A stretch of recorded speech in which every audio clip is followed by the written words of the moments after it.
to finish Watergate, you start talking to the Attorney General's wife, Martha Mitchell, who was quite a character. Can you, because after June of '72, the world is starting to discover some other things have been going on there at the White House, and then you start to, things start to happen. Actually, you know, she wanted to get her story out, and she was very vulnerable. She wasn't going to be seen and not heard, as most cabinet wives are told to be.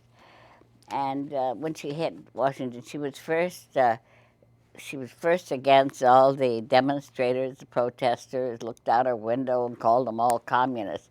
But somewhere along the way to the forum, she really changed, and she became kind of a voice crying in the wilderness.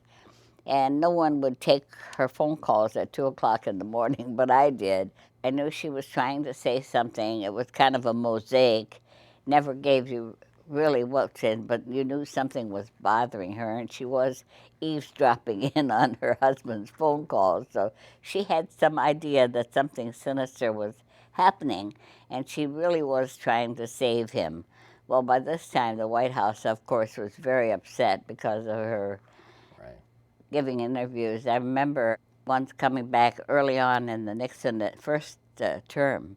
We were coming back from California, and the Mitchells were on board. And Martha Mitchell came back, and we were on the back side of the plane, but we sat on what would be a little booth, and the men were playing cards, and I don't know what I was doing. She came by, and I said hi, and I said, well, you know, what do you think of the miniskirts?